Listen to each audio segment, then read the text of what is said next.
आज हम डिस्कस करने वाले हैं एंक्लोजिंग स्पाइटिस होता क्या है।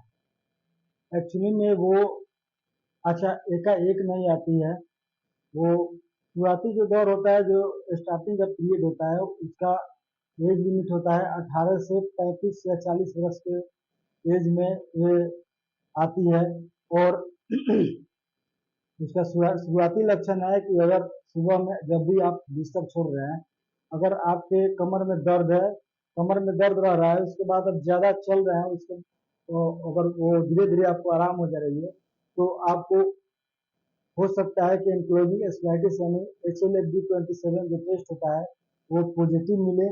और HLA-B27 पॉजिटिव होने का ये मतलब नहीं है कि आपको एंक्लोजिंग स्पाइटिस ही हो सकता है। इसका और भी कारण हो सकता है। ये जरूरी नहीं है कि आपको अगर HLA-B27 पॉजिटिव है तो आपको एंक्लोजिंग स्पाइटिस ही है। लेकिन फिर भी ये एज जो है 18 से 40 वर्ष की उम्र के एज में किसी को भी हो सकता है। अगर आपको कमर दर्द हो रहा है तो उसको आप कभी भी नजरअंदाज नहीं कर सकते हैं, क्योंकि वो जो कमर दर्द है धीरे धीरे आपको मतलब बीमार कर सकती है या फिर दूसरे स्टेज में ले जा सकती है। स्पाइटिस का जो प्रॉब्लम है कैसे धीरे धीरे बढ़ती है और कैसे कैसे कैसे पूरे वर्टिब्रा और नर्व और मसल्स को कैसे स्टिफनेस ला देती है, जिससे आदमी को चलने में कठिनाई होती है। धीरे धीरे आदमी आगे को झुक जाता है और उसको ठीक करना बहुत मुश्किल हो जाता है। अगर ज़्यादा प्रॉब्लम हो जाती है तो उसको ठीक करना बहुत मुश्किल हो जाता है। इस दौर में हम कैसे उससे बचे, तो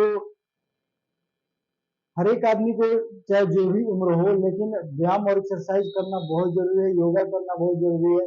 इससे होता है क्या कि जो बॉडी का या फिर वर्टिब्रा का जो लचीलापन है वो बढ़ता है, जिसकी वजह से डिस्क में जो स्पेस कम हो जाती है, जो कार्टिलेज लॉस होती है, उससे बचा जा सके। और हमेशा जो लचीलापन रहती है तो कार्टिलेज को बचा कर रखती है। इसलिए एक्सरसाइज करना बहुत जरूरी होता है।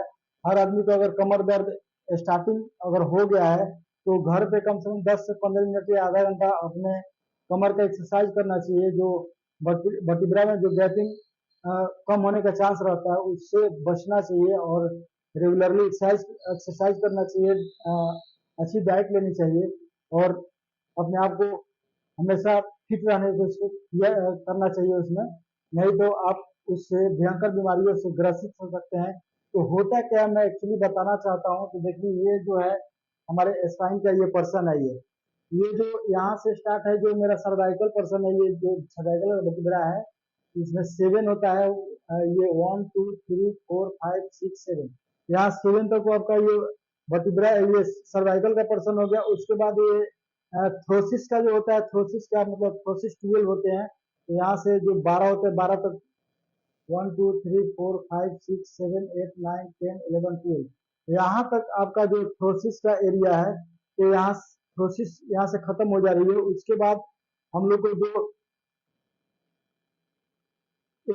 लंबर होता है, लंबर स्टार्ट होता है, लंबर 5 होता है, 1 2 3 4 5, यहाँ तक जो है 5 लंबर लंबर जो है लंबर वर्टिब्रा होती है, वहां तक का एरिया होता है। तो होता क्या अधिकांशतः जो होता है इसमें कमर दर्द में, ये L4 है यानी लंबर का 4 नंबर और 5 नंबर, ये क्या करते हैं जिस नर्व को कंप्रेस करती है।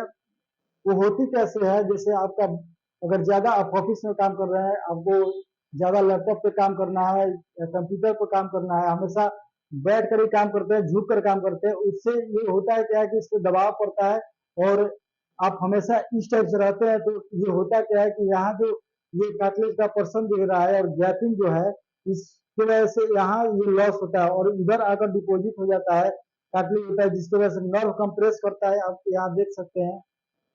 तो आपको कमर दर्द स्टार्ट हो जाएगा और इसको आप जितना इग्नोर करिएगा ये बीमारियां बढ़ती जाती है और धीरे धीरे धीरे आपको मतलब एंक्लोजिंग स्पाइटिस के ओर लेकर जाती है, जो काफी खतरनाक है और अच्छा खासा शरीर को वो समझिए कि तहस नहस कर देती है। और होता क्या है कि यहाँ से जब भी एंक्लोजिंग स्पाइटिस होगा तो ये तो ब्लॉक होगा ही, उसके बाद ये सारा आपका ब्लॉक कर देगा। ठीक है, ये जो कार्टिलेज इतना है तो ये नर्व में डिपोजिट हो जाता है। और धीरे धीरे होता है कि यहाँ लचीलापन मतलब आदमी कुआ टाइप से हो जाता है। इसमें धीरे धीरे धीरे जैसे जैसे एज बढ़ता जाता है वैसे ही आपको कुबर का लक्षण दिखाई देता है। उसके बाद यहाँ से जो नर्व आती है, यहाँ से मसल्स जो और मसल्स है, मसल्स को भी मतलब स्टिफनेस आ जाती है, क्योंकि सर्कुलेशन अच्छा नहीं रहता है, इस वजह से मसल्स स्टिफ हो जाती है। और हो सकता है आपका कूल्हा भी स्टिफ हो जाए, जिसके वजह से आपको चलने फिरने में भी काफी दिक्कत होगी। तो इससे बचने के लिए है कि आप रेगुलर एक्सरसाइज करें और अच्छी डाइट लें, इससे आप बच सकते हैं। और मेरा जो थेरेपी है, जो हम काफी मतलब 2-3 एंक्लोजिंग स्पाइटिस के पेशेंट को मतलब काफी बिगड़ा हुआ केस को मैंने अपने क्लिनिक पे क्योर किया है, उसका मैं वीडियो भी डाल दिया हूँ यूट्यूब पे, फेसबुक पे, आप वहां से देख सकते हैं। वो फर्स्ट मेरा जो ट्रीटमेंट था, एक लड़का था जो 2020 में अभी मतलब 2020 में उसको प्रॉब्लम स्टार्ट हुआ कमर दर्द से, और कमर दर्द स्टार्ट हुआ उसके बाद धीरे धीरे वो ऐसा नहीं कि बैठा रहा, वो इलाज कराता रहा, दवा खाता रहा, लेकिन कोई उसका रिस्पॉन्स नहीं मिला, और बिल्कुल वो समझिए कि मतलब स्टिक पे आ गया, मतलब छड़ी लेकर जो चला जाता है उस पर चलने लगा, और पूरा निहुर गया। नहीं उसका गर्दन घूम पा रहा था, और जब भी देखता था उसको देखा कहा जाता है इधर देखिए, तो ऐसे जो आंख है ये आंख को घुमाता था, लेकिन उसका गर्दन नहीं घूमता था। ठीक है, इसको HLA-B27 पॉजिटिव है, मैंने इसका टेस्ट भी कराया था। और वर्टिब्रा का भी जो स्पाइन का पोर्शन है टेढ़ा हो चुका है, उसको मैं अभी 9 या 10 थेरेपी दिया हूँ, अभी बिल्कुल ठीक है, लगभग 75% क्योर हो चुका है, 5% उसको और प्रॉब्लम रह गया है, तो उसको 2-3 थेरेपी और मैं बोला हूँ कि आ जाइएगा तो क्लियर हो जाएगा। अभी वो बिल्कुल ठीक है। तो देखिए इसमें होता क्या है कि जब भी उसका शिकार हो जाइएगा तो आप डॉक्टर के पास दौड़ते रह जाइएगा, लेकिन इसका सोल्यूशन निकलेगा नहीं निकलेगा, क्योंकि डॉक्टर बोलेंगे कि आपको सर्जरी करना पड़ेगा।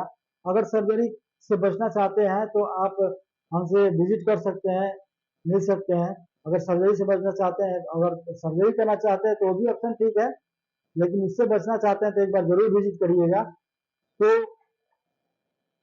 उसका लक्षण मैंने बता दिया, उससे बचने का उपाय बता दिया कि रेगुलर आपको अगर कमर दर्द का लक्षण दिखाई दे रहा है तो आप रेगुलर एक्सरसाइज करिए, और एक्सरसाइज करिएगा तो आपको वो प्रॉब्लम नहीं होगी, आप बच पाइएगा, आपका मसल्स भी स्टिफ नहीं होगा, और नर्व का सर्कुलेशन भी अच्छा रहेगा, और वर्टिब्रा जो भी है डिस्क जो इधर उधर हुआ है या फिर बल्बिंग किया हुआ है वो आराम से ठीक हो जाता है। थोड़ा टाइम लगता है, ये नहीं है कि 1-2 दिन किए तो आपका ठीक हो जाएगा, इसमें टाइम देना पड़ता है। जैसे आप खाना का रूटीन बना लिए है कि हमको खाना खाना है 7 या 8 बजे खाना खाना है, तो आप उसका रूटीन बना लीजिए कि आधा घंटा हमको ये भी जरूरी है, ये भी करना जरूरी है, तो आप इससे बच सकते हैं। क्योंकि देखिए इस समय का लाइफ स्टाइल आदमी जो जी रहा है, काफी मतलब समझिए कि भाग दौड़ की जिंदगी में आदमी अपने समय शरीर पर ध्यान नहीं दे रहा है, और काम में अपना व्यस्त रह रहा है, जिससे शरीर पर ज्यादा ध्यान नहीं दिया जा रहा है, लेकिन देना चाहिए। और भी कारण है, जैसे मान लीजिए कुछ नेटवर्क रेडिएशन है, जैसे मान लीजिए मोबाइल हुआ, जो मोबाइल का अभी पावर लगा है उसका भी रेडिएशन काफी है। मोबाइल जो है जिनके पास में है उनका एंड्रॉइड मोबाइल है और 5G 4G है, उसका भी रेडिएशन काफी है, जो हमारे टिश्यू को इफेक्ट करती है, उसके बाद बोन को इफेक्ट करती है और नर्व को इफेक्ट करती है। आपको जानकर हैरानी होगी कि ज्यादा देर तक मोबाइल चलाना या फिर ज्यादा देर मोबाइल के साथ रहना या फिर मोबाइल लेकर सोना आपको वो धीरे धीरे बीमार कर रही है। तो कभी भी गलत पर्सन में मोबाइल झुक कर ना देखें, उससे भी आपको ये प्रॉब्लम हो सकती है। इससे बचने की ज्यादा मैंने बचने की कोशिश करिए। और आपके घर में छोटे बच्चे हैं तो उसको भी मोबाइल से ज्यादा लगाव मत कराइए, क्योंकि उन लोग का और मतलब इफेक्टिव अभी उस समय नहीं दिखाएगा, लेकिन जैसे जैसे ग्रोथ करेगा ना तो वो उसको और दिक्कत होने वाली है। ठीक है, इससे आप बचिए। और बचने का मैंने उपाय बता दिया कि एक्सरसाइज से आप बच सकते हैं। ठीक है, अगर आप एंक्लोजियोस्पाइटिस के स्टेज में चले गए हैं, आपको HLA-B27 अगर पॉजिटिव हो गया है, तो एक बार मेरे क्लिनिक पर जरूर विजिट करिए। मैं आपको कोशिश करूंगा कि आपको मैं क्योर कर सकूं। वो तो मैं क्या करूंगा वो तो भगवान करेंगे, क्योंकि हम लोग तो भगवान के आशीर्वाद से जितना भी ट्रीटमेंट करते हैं सब उन्हीं का देन है, और वही क्योर करते हैं। हम लोग क्या करेंगे, हम लोग कहाँ उतना औकात है किसी को ठीक कर सके, वो तो प्रभु की देन है जो वो ठीक करते हैं। ठीक है, तो दवा इसमें जो है उतना चलाने की जरूरत नहीं है। जो स्टिफनेस होती है, जो मसल्स स्टिफ हो जाती है, उसको क्लियर करना रहता है। जो मतलब डिस्क में गैपिंग कम हो गया है, उसको थोड़ा सा कोशिश करता है आदमी की, अभी यंग अगर पर्सन है तो उसको ठीक किया जा सके, क्योंकि 70 या 80 बरस की उम्र में तो करना इम्पॉसिबल है, ये ठीक नहीं होगा, क्योंकि वो ऑस्टियोआर्थराइटिस का रूप ले लिया रहता है। तो उसमें थोड़ा सा दिक्कत होता है लेकिन उतना क्योर नहीं हो पाता है। लेकिन अगर आपका उम्र अगर 18 से लेकर 30 35, अगर 50 तक भी है तो इसको ठीक किया जा सकता है, कोई ऐसी बात नहीं है। ठीक है, लेकिन दवा के द्वारा ठीक करना मतलब पॉसिबल नहीं है। जब भी होगा थेरेपी या एक्सरसाइज से ही ठीक होगा। आप प्रॉब्लम अगर क्रिटिकल हो गया है, ज्यादा मतलब प्रॉब्लम हो चुका है, तो एक्सरसाइज तो होगा नहीं, क्योंकि जब भी एंजाइटिस का पेशेंट आता है तो इसको जब भी सुलाइएगा तो ये हाथ का पर्सन देख रहा है ना, ये हाथ का पर्सन की तरह मतलब ये बॉडी हो जाता है। ये पैर अगर सुलाइएगा चौकी पे तो इसको पैर ऐसे उठ जाएगा और गर्दन ऐसे उठ जाएगा। ये सिर्फ रहेगा तो बैक रहेगा, बैक नीचे का रहेगा वो वैसे रहेगा। ठीक है, तो एक्सरसाइज बेचारा तो कर नहीं सकता है, तो हम लोग क्या करते हैं कि जो स्टिफनेस की वजह से ऐसा हुआ है उसको क्लियर करते हैं। क्लियर करके धीरे धीरे धीरे वो अपना मूवमेंट में आ जाता है और पेशेंट ठीक हो जाता है। ठीक है, तो ऐसा किसी को अगर आपके आस पड़ोस में प्रॉब्लम है तो एक बार प्लीज विजिट कराइएगा मेरे क्लिनिक पे। मैं कोशिश करूंगा कि उनको क्योर कर सकूं। मैं दवा तो नहीं बताऊंगा क्योंकि दवा मैं चलाता नहीं हूँ। ठीक है, मैं अपने थेरेपी से ही ठीक करता हूँ। 20 से 21 दिन का मेरा थेरेपी रहता है। 20 से 21 दिन में अगर जरूरत पड़ता है तो आगे भी जाती है, थेरेपी आगे बढ़ाया जा सकता है, तो जरूरत के हिसाब से। लेकिन कोशिश रहता है कि 21 दिन में हर हाल में पेशेंट को ठीक कर दिया जाए। तो अगर वीडियो को पसंद आए तो प्लीज वीडियो को शेयर करिएगा, ताकि जो भी जरूरतमंद को अगर दिक्कत है। और मैं एक बात और बताना चाहता हूँ कि अगर दर्द से आप जूझ रहे हैं, किसी टाइप से दर्द हो, आप एक बार क्लिनिक पर विजिट करिए। फर्स्ट विजिट मतलब 3 विजिट मेरा फ्री ऑफ कॉस्ट है, मैं किसी तरह का चार्ज नहीं लूंगा। आपको अगर किसी तरह का बेनिफिट नहीं मिल रहा है तो आप जहां जाना चाहे जा सकते हैं, मुझे कोई दिक्कत नहीं है, लेकिन 3 मौका हमको दीजिए मात्र। ठीक है, और रिजल्ट मेरे यहाँ से मिल रहा है। अभी तो मेरा नया सेंटर, पहले मैं करता था लेकिन मैं अभी नया सेटअप खोला हूँ मेरा गरखा में, छपरा छपरा के नजदीक है गरखा। गरखा में मेरा क्लिनिक है, वहाँ आप विजिट आकर आकर कर सकते हैं और हमसे जो है थेरेपी ले सकते हैं। और किसी टॉपिक पे अगले दिन बात करेंगे। तब तक के लिए दोस्तों, वंदे मातरम, जय हिंद।